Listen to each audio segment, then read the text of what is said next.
This is Mackenzie Shirilla. She is a 17-year-old who was found guilty of murder for causing a car crash that killed her boyfriend and his friend. Mackenzie decided death was the ultimate goal that day. This was not reckless driving. This was murder.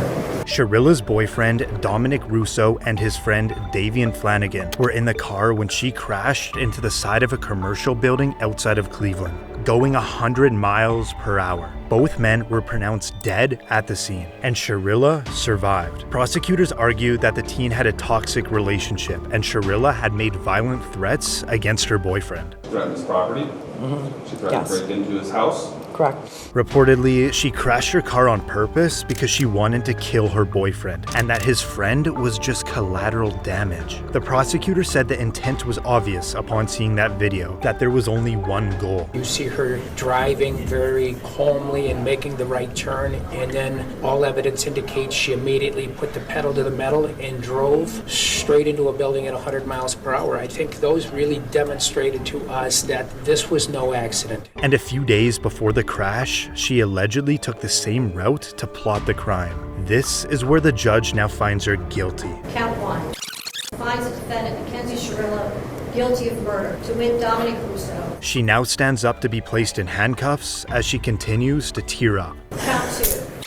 Finds the defendant, Mackenzie Shirilla, guilty of murder, to wit Davian Flanagan. Shirilla now has a moment to speak before her sentencing. The families of Dom and Davian, I'm so deeply sorry. I hope one day you can see I would never let this happen or do it on purpose. I wish I could remember what happened. I'm just so sorry. I'm heartbroken. There was no medical condition that caused this as an accident. There was no mechanical failure of the car. A failed suicide attempt is not a defense to murder. There's a very good likelihood, Mackenzie, that you will spend the rest of your life in prison. She's sentenced on count 1, 15 years to life. Count 2, 15 years to life, to be served concurrent to each other. The judge just sentenced her to 15 years to life in prison.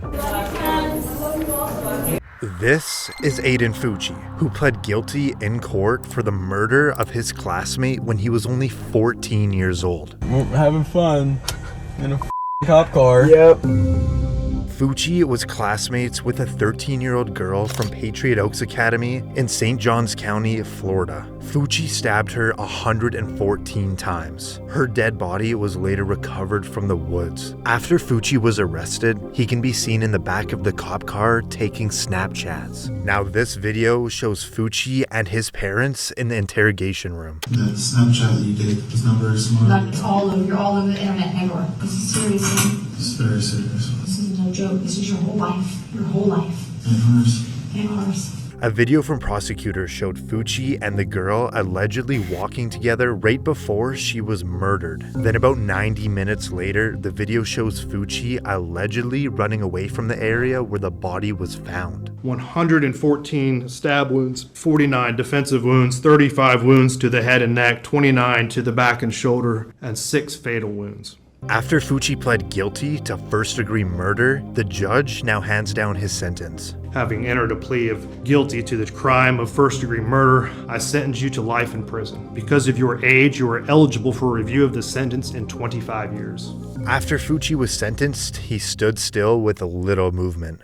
This is Willard Miller and Jeremy Goodale, and at just 16 years old, they are both charged for the murder of their high school Spanish teacher. Reportedly, it was over a bad grade. We then moved her off of the trail, where I then struck her, and she died as a result. Miller and Goodale went to Fairfield High School in southeastern Iowa. Nohema Graber was the Spanish teacher at the school, and Miller was one of her students. After he received a bad grade from Graber, he and his friend Goodale planned to kill her. We discussed general plan. I'll stand up here, look out, wait for Miss Graber to show up.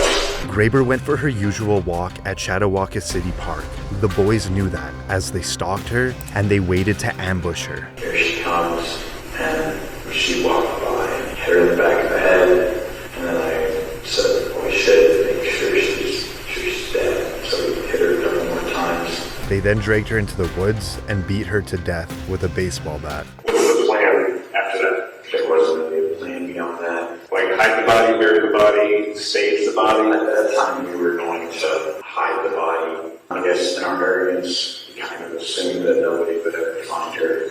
Not long after, both boys were arrested. Court documents allege that the witness who knew Goodale showed law enforcement Snapchat messages that showed Goodale and Miller's involvement in the murder. One of the Snapchat messages saying, "Point of view, you're my Spanish teacher, and this is the last thing you see," followed by, "Time to hide a body."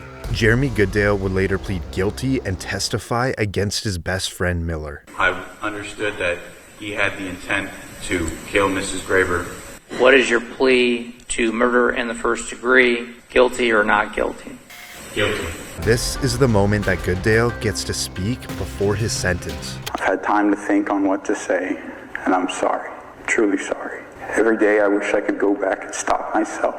I can't comprehend losing a loved one in such an awful way. And now the judge hands down his sentence. The defendants shall be sentenced to life with the possibility of parole after 25 years. Now for Miller. This is him apologizing before he receives his sentence. I'd like to take this opportunity to wholeheartedly accept responsibility for the role that I've played in the murder of Nahima Graber. To the family, I'm sincerely sorry for the distress that I've caused you and the devastation. And I ask that I'm given a chance, and I don't want to be institutionalized. I don't want to be in so long that I forget about what matters, where I come from, and I look forward to getting through this.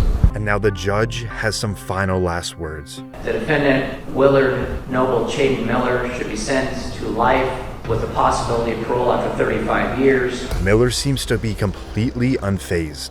This is Rachel Schoaf and Shelia Eddy, who are both in court today for the murder of their friend when they were only 16 years old. Their scheme was to hide knives on their bodies and to attack Skylar at an agreed upon moment. In Star City, West Virginia, Schoaf and Eddy were friends with 16-year-old Skylar Neese. Reportedly, Schoaf and Eddy decided they didn't like Neese anymore, so they planned to kill her. Shelia Eddy and Rachel Schoaf carried out that plan. Together they stabbed and killed Skylar. After Schoaf's confession, both teens were arrested. Schoaf agreed to plead guilty to second-degree murder in exchange for her cooperation in the case. I'm so sorry. I don't know if there's a proper way to make this apology because there are not even words to describe the guilt and remorse that I feel each day for what I've done. I hurt the Neese family and those who love Skylar. I hurt my parents and shamed my family. May God bring eternal peace to Skylar and the entire Neese family. After securing a plea deal, the judge now gives Schoaf her sentence. Rachel Schoaf,